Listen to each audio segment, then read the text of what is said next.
circle 1, circle 2, circle 3. Oke, ini tadi kan flight path-nya kayak ngarah ke bagian kanan. Biasanya tuh dari arah circle-nya tuh bertentangan sama jalur pesawatnya. Teorinya Jelly ya. Iya, kayak dari kemarin kan kayak gitu. Iya sih, coba kita lihat hari ini. Cuma masalahnya dari kemarin, Miramar itu circle-nya ke arah kanan. Oh.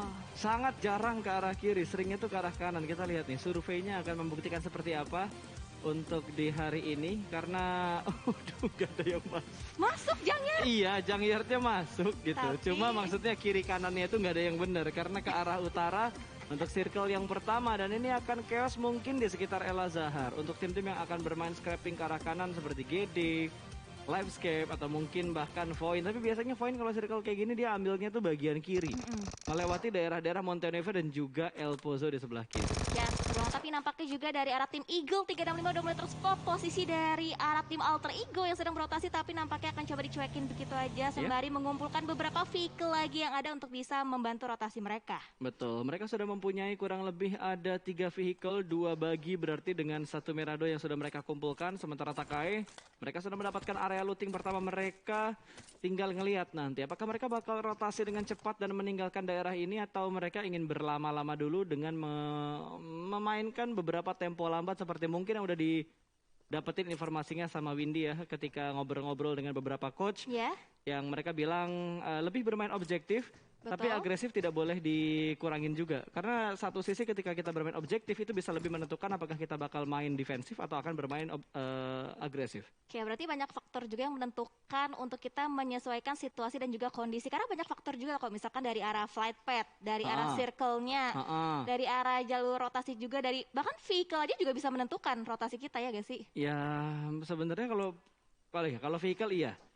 Kalau vehicle-nya dikit pasti jalur rotasinya akan lebih aman gitu. Apalagi kalau cuma punya 2 vehicle, berarti 2-2 untuk masing-masing vehicle-nya itu pasti akan rotasinya agak lambat dan lebih nyari daerah yang safety dibandingkan yang agak terbuka. Ya, sekali ketembak karena braided peluru kan 2 orang bisa hilang. Oh iya, betul banget. Dan juga nampaknya dengan circle-nya mengarah ke bagian utara, itu tim-tim di bagian utara misalnya kayak dari Scarlet Gaming, di bagian Tore Ahumada dia diberikan spare waktu lebih banyak lagi untuk bisa ngeluting-luting ataupun menguasai daerahnya untuk sementara waktu ini. Yes, betul sekali. Masih menunggu update untuk tim-tim yang melakukan fight early game. Tapi sejauh ini kayaknya semuanya bermain dengan aman. Belum ada fight yang benar-benar intens yang dilakukan seperti dari NFT yang masih melakukan looting. Lalu dari siapa tadi? Dari DU pun masih nyaman dalam melakukan looting mereka. Bahkan dari Livescape, mereka benar-benar main santuy banget untuk melakukan looting secara maksimal di arah Puerto Paraiso.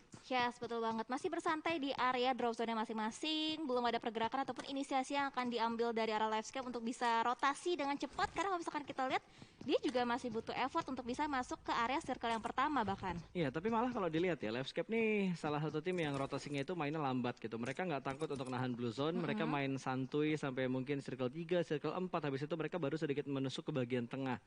Tinggal ngelihat nanti apakah jalur rotasi mereka aman, karena GD juga bisa saja untuk memotong rotasi dari Livescape. Beberapa kali momen kita ngelihat Livescape bahkan mengirimkan satu pemain mereka untuk nge-scout ke sekitar looting area yang dimiliki oleh GD untuk melihat kira-kira ini tim bergeraknya ke arah mana. Jadi jalur rotasi yang dipunya sama Livescape itu bisa lebih safe. Ya, setuju banget. Tapi kalau misalkan kita dari hari kedua kemarin ya Kak, di Miramar itu Livescape tuh sempat jalur rotasinya terpotong sama tim-tim lain. Jadi dari segi placement point juga belum baik, seperti yang kita tahu Livescape tuh placement pointnya kuat banget kan ya Kak Pasta? Betul, apalagi satu momen yang mereka dapatkan di season 3 yang bisa mewakili Indonesia di babak Southeast Asia waktu itu. Sebelum namanya berubah jadi Livescape. Dulu namanya Geek. Dulu kan namanya Geek, tapi karena waktu itu di saya itu ada 2 Geek ya, yang dari Indo yang sama dari Malaysia, makanya yang di Indo berubah menjadi Livescape. Ya, anggaplah rebranding lah. Ya, betul banget. Tapi nampaknya juga kita bergeser ke arah tim lainnya, di mana dari Bigetron Red Alliance juga masih santai di tempat mereka, masih di area sekitaran Pekado, belum rotasi juga karena kita membahas Pekado itu cukup enak ya kan sih, center daripada Miramar itu sendiri. Iya, walaupun ada sempat beberapa kabar ya yang terdengar dari komunitas yang udah suka mantengin streamer-streamernya Nimo. Karena kan kalau nggak salah dari pemain-pemain Bigetron juga cukup banyak yang ber-live streaming, melakukan live streaming di Nimo TV. Bahkan coach, manager semuanya juga menjadi part of Nimo TV juga. Jadi ya gosip-gosip yang beredar sudah pasti cukup banyak tentunya yang bilang kayak BTR sebenarnya mau pindah dari Pekado, tapi lagi mereka pertimbangkan pindahnya ke arah mana karena itu untuk persiapan saya atau dan hal-hal segala macam lainnya gitu. Itu juga masuk di kupingnya komunitas. Tapi untuk kali ini dari Bigetron masih terbukti bahwa mereka mengamankan di area, mohon maaf ini motornya ngapain ngegenjot terus itu dari jendela, pengen bat ke dalam rasanya kayak tadi. Oke, tapi lagi-lagi tadi dari arah No Mercy nampaknya udah mulai melihat sedikit pergerakan yang dilakukan dari arah tim RRQ, dan ini juga sering banget kita mention ataupun kita bahas. Sering banget nih dikawal fightnya antara Aura dan juga RRQ, Kak Pasta. Ya, ini dua tim yang bisa dibilang punya player dengan firepower yang cukup tinggi lah untuk Aura, untuk RRQ. Bahkan sempat kita melihat beberapa momen Jaxi mendapatkan jumlah poin eliminasi yang cukup banyak. Terus No Mercy juga tadi memberikan pembuktian bahwa dia menjadi salah satu player yang harus terus dan akan selalu diperhatikan oleh tim-tim lain dengan jumlah poin eliminasi yang cukup banyak. Bahkan Jaden tadi mendapatkan 10 poin eliminasi. Betul. Untuk Erangel yang pertama. Dan kalau kita sedikit membahas tentang RRQ, memang performnya mereka lagi naik-naik banget sih.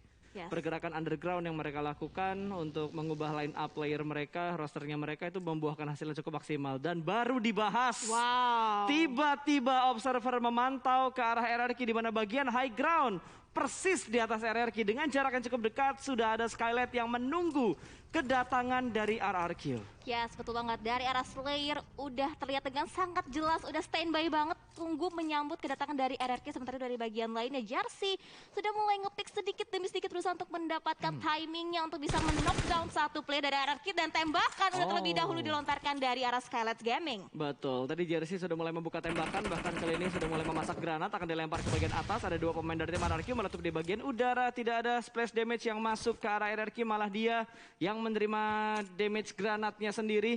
Ada lemparan granat balasan dan memberikan damage cicilan. Splash damage double masuk ke arah Jersey dari granatnya sendiri dan juga dari seorang Asa. Yes, dan Jersey pun harus bisa bersembunyi untuk saat ini, untuk bisa melakukan healing terlebih dahulu, dan beberapa smoke juga udah mulai di pop out dari arah compound dari Scarlet Gaming, dan RRQ pun nampaknya harus lebih waspada lagi karena bagian high ground-nya itu kalau misalkan kita bisa bilang dari segi position itu Eagle lebih unggul.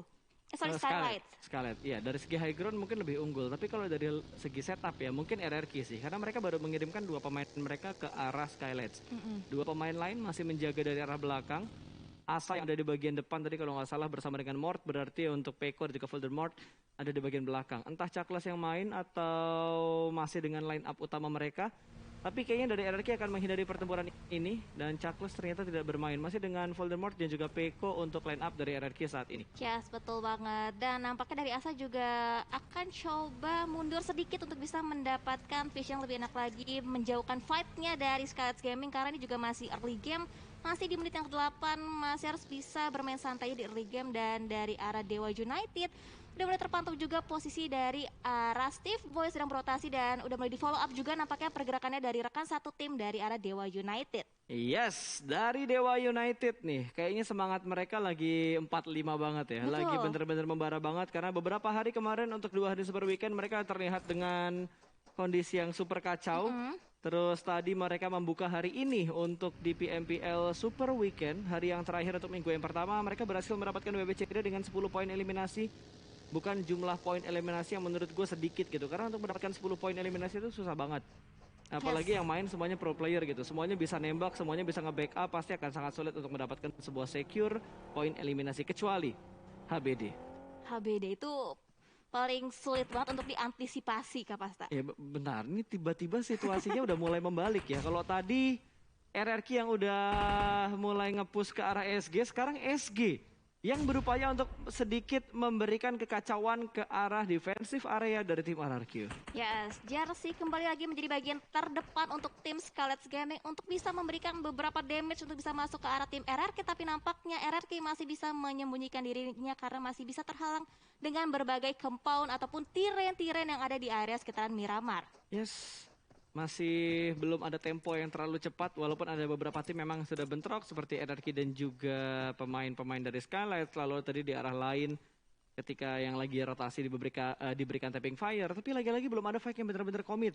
Mereka benar-benar mengatur tempo mereka karena ini hari terakhir mereka untuk melihat kira-kira mereka bisa membawa Total poin berapa banyak sih dari 15 game Super Weekend yang sudah mereka dapati di week yang pertama ini? Yes, betul. Dan juga ditambah ini adalah Miramar yang terakhir juga Yap. untuk dimainkan di Super Weekend yang pertama. Karena setiap harinya itu Miramar hanya dimainkan satu kali, makanya harus bisa dimanfaatkan sebaik mungkin oleh tim-tim yang bertanding. Dan nampaknya dari Skylights Gaming juga masih terus memantau ke area bagian dari RRQ itu sendiri. Ya itu kayaknya dua tim yang akan terus-terusan untuk melakukan lock angle sih. Karena udah saling tahu juga kalau RRQ keluar dari tempat mereka sekarang malah itu berbahaya banget. Ada jersey tadi yang udah nunggu di bagian high ground. Ya.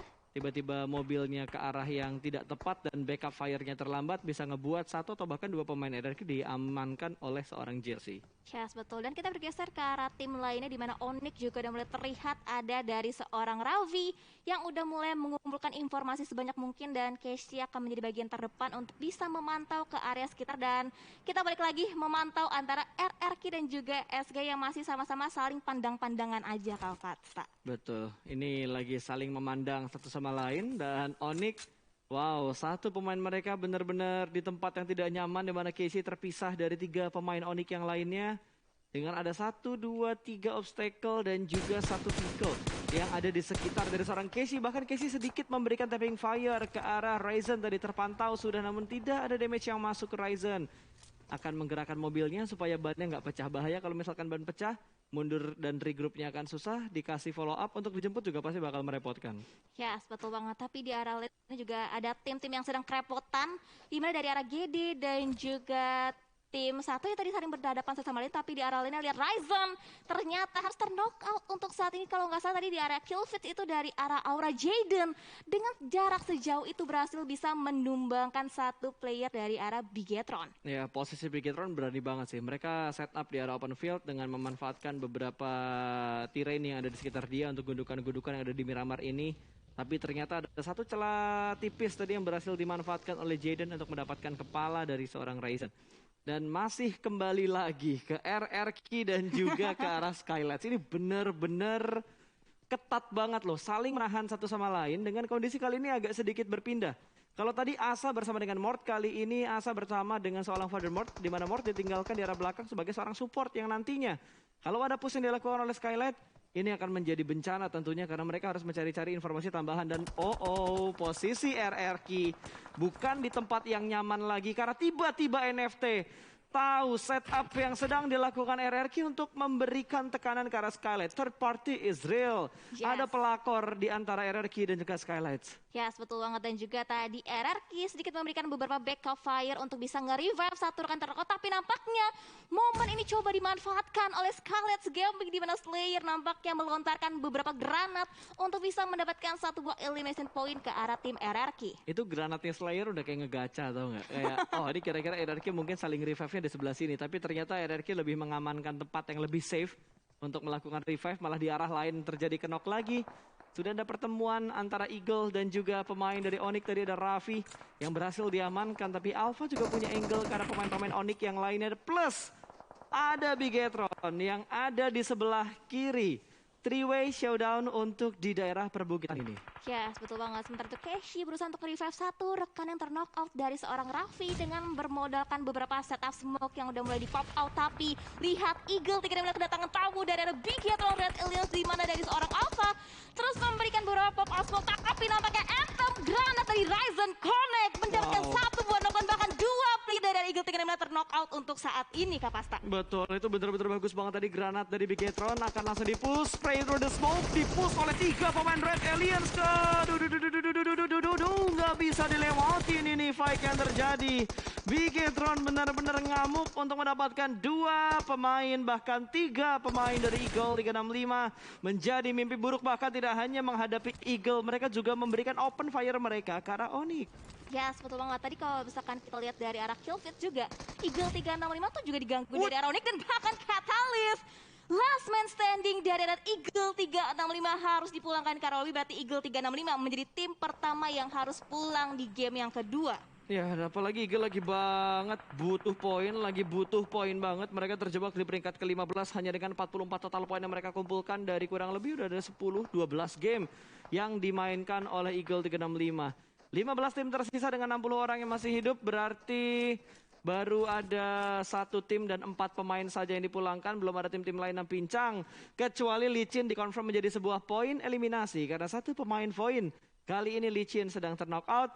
Keshi di arah lain juga bertemu dengan tim Victim. Sudah ada fight yang mulai pecah. Takai pun akan berusaha keluar dari blue zone, tapi di depan mereka ada poin.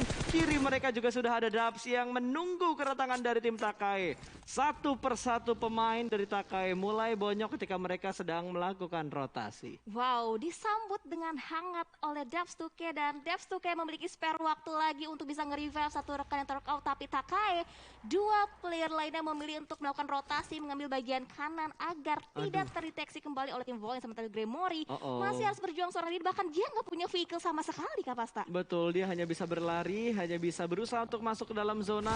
Sementara Void yang sudah mulai melakukan pergerakan malah dari arah yang lain. Kita bertemu menuju ke arah Skelet lagi yang sedang memberikan beberapa spray down ke arah tim yang ada di sebelah kanan. Mungkin dari Dewa United yang ada di sekitar RRQ dan juga ada di sekitar Skelet juga.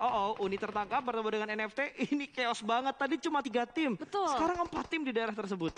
Wow, dan udah ada beberapa tim yang pincang juga untuk di circle kita yang keempat. Sementara itu dari arah Victim juga masih bisa bersembunyi di balik compoundnya, seperti bagian luarnya Onyx. Terus berusaha untuk memberikan beberapa suppressing fire dari arah Raffi. Menembakkan beberapa peluru panas dari M4-nya, tapi nampaknya masih belum bisa mendapatkan 1 buah knockdown ke arah Victim. Betul, ini percobaan yang bagus juga tadi dari seorang Raffi untuk memaksa Victim rotasi ke arah sebelah kiri dan menghindari ke arah kanan. Tapi Onyx juga punya kontrol area yang begitu bagus. Kali ini Satar dari GD mendapatkan tekanan, bahkan Icil meletup di kendaraannya namun belum dipulangkan ke arah lobby, tapi tidak akan diselamatkan oleh pemain-pemain GD yang lainnya. Ini akan membuat GD pincang.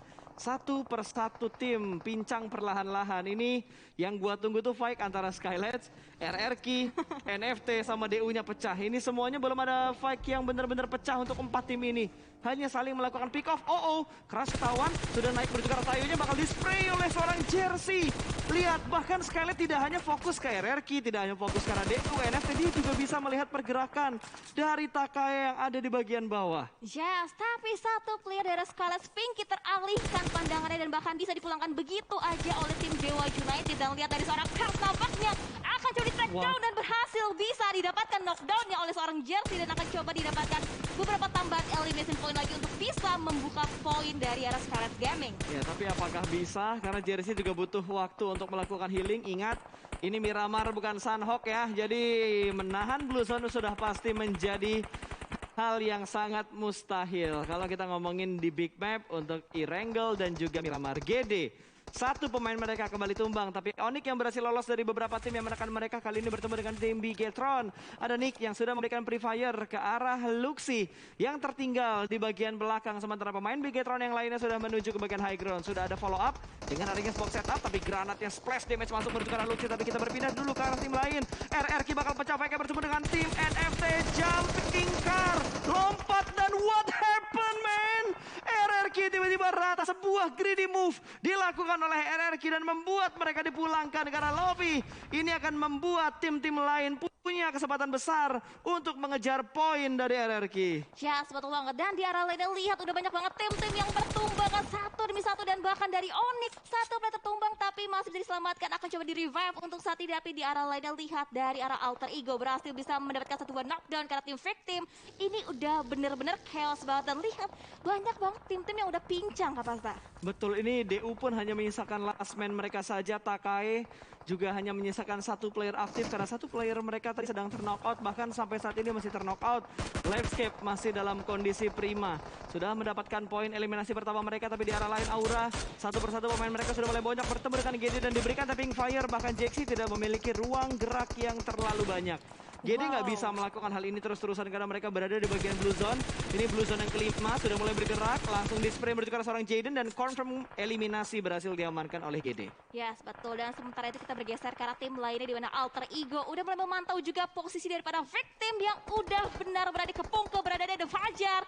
Masih bisa bersembunyi, tapi Potato lihat dia menaiki 1 buah bangunan, pasti vision yang lebih tinggi. Ada beberapa lemparan granat juga coba dimanfaatkan oleh tim Victim, tapi Deadpool akan dari jumping shot dari seorang Potato, tapi justru somehow Potato yang setumbang untuk saat ini dan bahkan dari Genfos berusaha untuk mendapatkan beberapa elimination point, tapi ada backup fire dari arah Spauf yang berhasil bisa menyelamatkan 1 rekan yang knockout. Ya, agak sedikit ada bad move tadi dari Alter Ego, tapi mereka lebih percaya diri lagi karena follow up yang diberikan oleh anggota-anggota lainnya begitu tepat waktunya. Dan ini dia, dua tim Orange sedang kalau kita lihat dari warna tim mereka, tapi Spavel sudah berhasil diamankan. Ada granat dilempar berdekat seorang Toms, dan Toms ternyata bukan granat tapi Molotov membatasi pergerakan dari seorang Toms. Kali ini trade pun sudah mulai terjadi dan Kato mendapatkan satu pemain lagi, masih bermain di bagian pintu. Jiggle tipis, reload dulu, kelas combat, dan Kato yang tumbang. Terlambat follow up dari seorang Audrey. Sudah mulai datang Audrey-nya, bakal kelas combat juga, dan Audrey pun kalah. Rales berhasil menyelamatkan posisi dari NFT. Wow, tidak ada satupun pemain NFT yang dikonfirm menjadi poin eliminasi untuk live skip. Wow, itu sangat amat tidak disangka pergerakan dari seorang Ramones. Tapi di arah lain juga banyak banget tim-tim yang sudah berhasil dipulangkan Karoldi. Tapi kita akan fokus di mana Zuxi berusaha untuk mengkokang satu buah granat dilontarkan ke bagian atap. Di mana satu player dari Alter Ego yang sedang bersembunyi, nampaknya Bigetron akan berusaha untuk nge-suppress ke arah tim Alter Ego. Yes, dari Bigetron saat ini yang sedang ingin naik ke posisi atas menuju ke arah puncak, tapi ada Alter Ego yang sudah terlebih dahulu melakukan setup. Kita sedang menunggu update circle-nya. Circle ke-6 sudah mulai muncul dan menuju ke arah Alter Ego. Akan ada banyak tim yang berupaya untuk meretake tempat milik Alter Ego, tinggal bagaimana mereka menjaga kerajaan mereka saat ini. Yes, betul banget. Defense dari Alter Ego harus kuat untuk bisa mempertahankan compound yang akan menjadi rebutan tim-tim yang masih berusaha untuk touch dan masuk ke area circle. Tapi di bagian luarnya lihat dari Boom, melihat begitu bebas pergerakan dari Zuxi. Tapi nampaknya beberapa tapping ataupun spray-nya dari arah M4 belum berhasil bisa menumbangkan satu player dari arah Bigetron Red Alien. Yes, Bigetron perlahan-lahan mereka akan bergerak, tidak bisa terlalu sembrono karena di belakang mereka masih ada NFT. Belakang mereka lagi juga masih ada satu pemain dari tim Aura. Ini sedikit greedy aja, mungkin Drone dan juga Jexi akan sedikit kerjasama untuk mendapatkan pemain-pemain yang mereka lihat. Yang paling dekat jaraknya adalah 3 pemain dari Red Aliens. Yes, betul banget. Dan nggak terasa tiba-tiba 5 tim aja yang tersisa dengan 13 player yang masih live. Dimana udah dimention sama Kapasta, dimana Drone juga merupakan last man standing untuk tim NFT. Dan dari seorang Ryzen nampaknya udah mulai mengetahui posisi dari last man standing tim Aura, yaitu Jexi. Betul, ini hati-hati banget loh Bigetron dalam bergerak. Mereka kayaknya bodo amat dengan apa yang ada di bagian high ground mereka. Ini satu pemain Bigetron ditugaskan untuk menjaga satu angle dengan sesekali membantu dengan memberikan angle view-nya untuk mengintip sedikit demi sedikit pastinya. Dan Alter Ego lihat, mereka nggak mau keluar dari daerah kekuasaan mereka. Mereka tahu mereka unggul dari segi posisi, mereka unggul dari segi compound. Buat apa mereka terlalu banyak melakukan pergerakan, tapi tertangkap oleh Drone. Granat dari Zuxi tadi belum sempat terlempar, tapi ternyata last man dari Aura yaitu Jexi berhasil diamankan oleh Drone dari NFT. Ya, tapi dengan tembakan dilontarkan dari arah NFT juga membuka posisi dari seorang Drone itu sendiri, di mana Zuxi udah mulai mengambil beberapa informasi. Tapi ada lemparan utility bertubi-tubi dilontarkan untuk bisa masuk ke arah tim Bigetron. Tapi ada granat nampaknya dari seorang Drone akan coba dimatangkan, dilontarkan ke Zuxi, dan granat yang memantul begitu aja hanya memberi beberapa cicilan damage yang begitu sedikit ke arah Zuxi. Betul, ini kayaknya Drone udah nggak punya ruang gerak lagi sih. Dia cuma bisa pasrah, dia nggak masuk ke dalam zona, mau ke kiri kita BTR, ke kanan ketemu sama Boom. Tapi ternyata saling melihat Drone, tapi last pelurunya diamankan oleh Boom Esport. Poin eliminasi masuk ke arah Boom saat ini. 3 lawan 4 lawan 4 antara Alter Ego, Boom dan juga Bigetron. Ya, betul banget. Dan Alter Ego seperti di-mention sebelumnya, sabar banget untuk tunggu mendatangkan ataupun menanti kedatangan dari tim Bigetron dan juga tim Boom. Yes, bergerak pelanan pasti. 2 pemain dari Boom, ada Ken dan juga Ponbit akan mengecek ke arah bagian kiri di mana Zuxi dan juga Ryzen siap menyambut kedatangan dari pemain Boom. Sudah mulai ada pre-fire dari Zuxi, tapi Zuxi juga termakan oleh Blue Zone yang semakin menyakitkan. Bergerak mundur dan berganti badan dengan seorang Ryzen, yang Ryzen masih ada di bagian semak-semak, lemparan granat. Itu matang banget, dan wow! 1 pemain tumbang dan 1 pemain cukup low SP-nya. Ryzen bakal langsung tabrak menuju ke bagian depan, hampir mendapatkan korban berikutnya, tapi ada follow up yang sudah mulai dibangun oleh Bigetron. 1 pemain kembali ditumbangkan, Ken yang tadi low HP kali ini sudah dikonfirm menjadi sebuah kill, tapi ternyata masih ada counter shoot yang dilakukan oleh Boom. 1 pemain Bigetron tumbang, 2 tukar 1 trade knock antara Boom versus Bigetron. Yes, dan juga bahkan Alter Ego mendapatkan momentumnya untuk bisa nge-steal kill, 1 kill yang harus bisanya didapatkan oleh tim Boom, tapi kita dari seorang Kenan. Lihat, Rohan tapi pasti berusaha untuk mendekati pertanda di Alter Ego, tapi hati di bagian high ground-nya terjaga dengan sangat baik oleh tim Alter Ego. Betul, distraction yang dilakukan sama Alter Ego betul-betul perfect banget, ngebuat Boom bingung di mana setup yang dilakukan oleh Alter Ego. Kali ini mereka sudah unggul dari segi jumlah 4 lawan 2, tinggal menghadapi Fokker dan juga Ken. Yes, betul banget. Dan lihat sini ada lemparan utility yang ketangkep. begitu melambung tinggi, dan bahkan dari Fokker juga harus dipulangkan ke arah lobby. Boom, last man standing, Ken mampukah bertahan namun digempur oleh tim Alter Ego Super Una. Menjadi penutupan yang sangat teramat apik untuk tim Alter Ego, dan winner Chicken Dinner berhasil diamankan oleh tim